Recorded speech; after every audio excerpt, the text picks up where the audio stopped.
Well guys, welcome back to the channel again. As you can see, I'm out and about today on the Royal Enfield Super Meteor 650 and getting knocked about on our bumpy campo roads, countryside roads.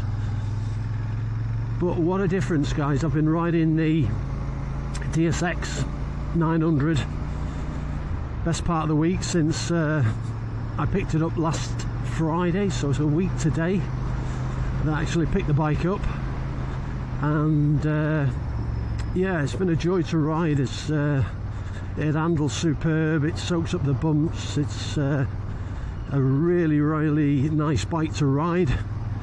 But jumping back on the Super Meteor, there's one thing about the DSX 900, and I believe it's the same with the BMW F850 GS, or all the GS series that are not the Boxers. I'm not sure on the Boxers how they react, but the gearbox and the engine.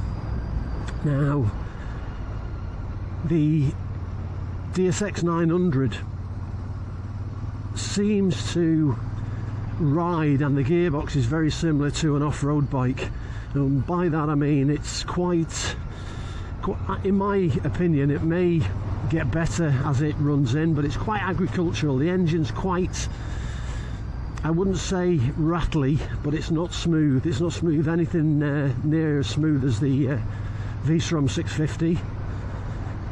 The gearbox at times is reasonably smooth on the gear changes. At other times it's a noticeable clunk in all the gears, so even though there's a slipper clutch in the bike, and we know it's got an auto blipper, a quick changer, but standard shifting with the clutch through all the gears, to my mind and my personal experience, is quite clunky. So your first gear clunk, second gear clunk, third gear clunk, and the same going down through the gears. If you give it a bit of a, what we used to say years ago, double the clutch, and get the revs up a little bit on the change down, it's a bit smoother, but it's still clunky. I think that's part of the character of the bike, and it's something that I'm not used to with the V-Strom being so smooth. Another thing with the DSX 900 that I've noticed is, and this is another thing I'm used to with the V-Strom, excuse me, is the engine braking.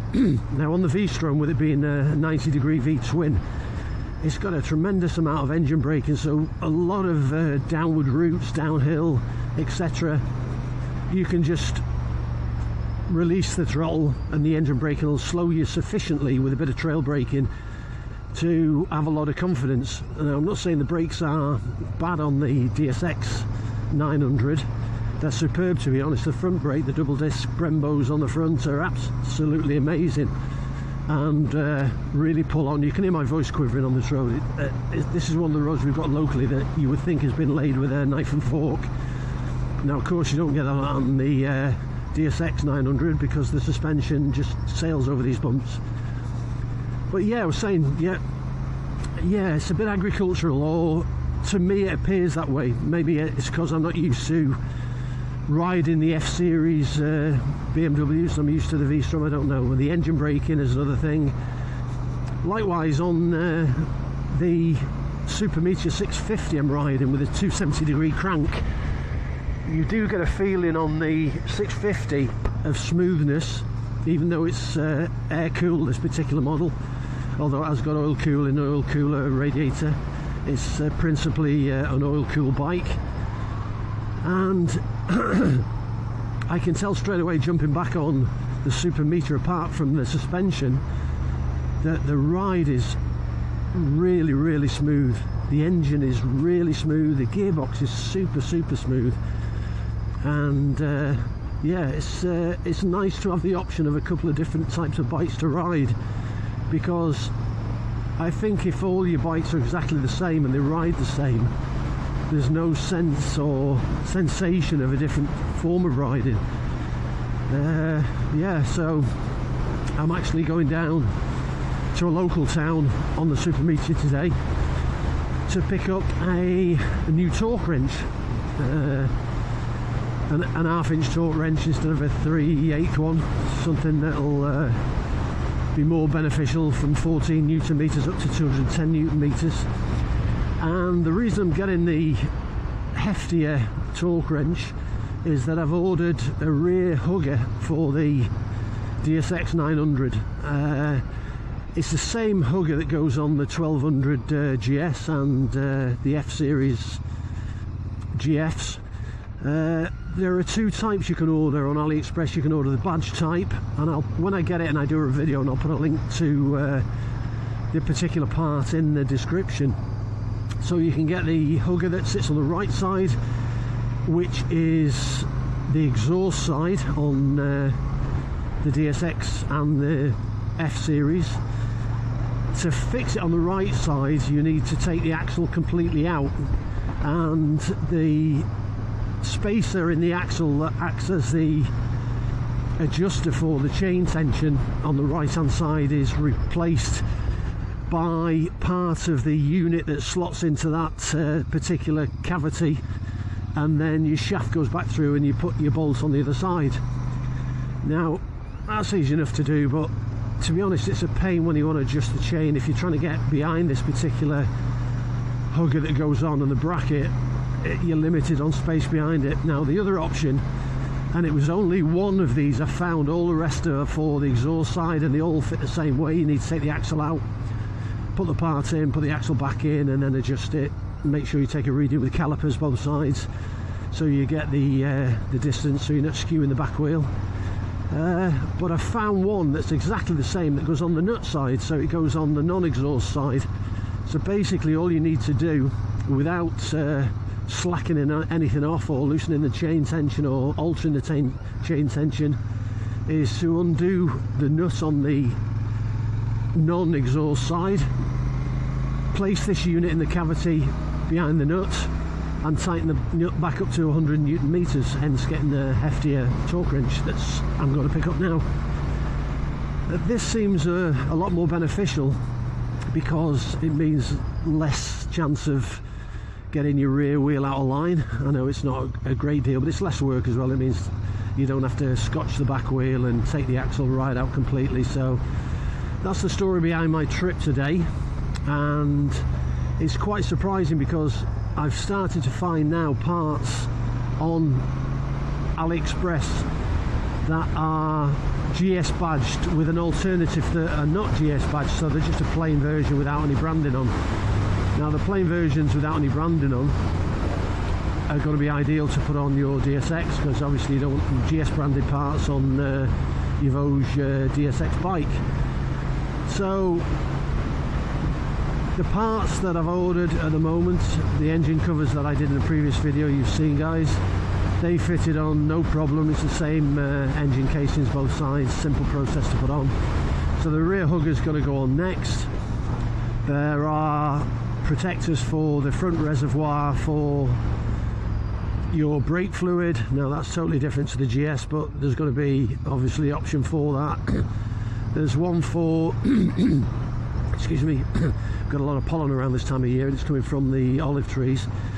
Yeah, there's going to be a protection for your auto blipper on the side. The arm on the auto blipper is a thin spindly arm, so there's a bolt-on protector for there that's unbadged, and there's a few other bits.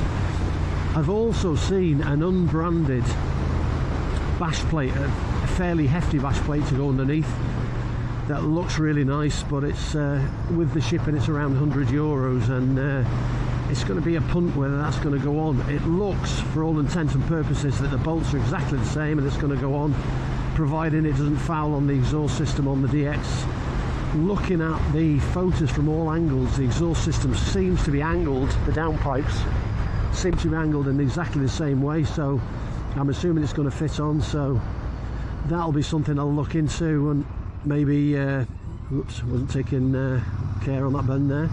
That's the difference when you jump on another bike after being on one. The steering and the rake on the bike on this is a bit more raked out, so slower steering on the corners, and went into that little bend a bit too fast, had to anchor on a bit there. Yeah, so it's exciting times, guys, for motorcycling, especially with the prices that the Chinese competition are coming in with on the bikes they're putting out there. I mean, a lot of the Voge range is silly priced here in Spain, super cheap.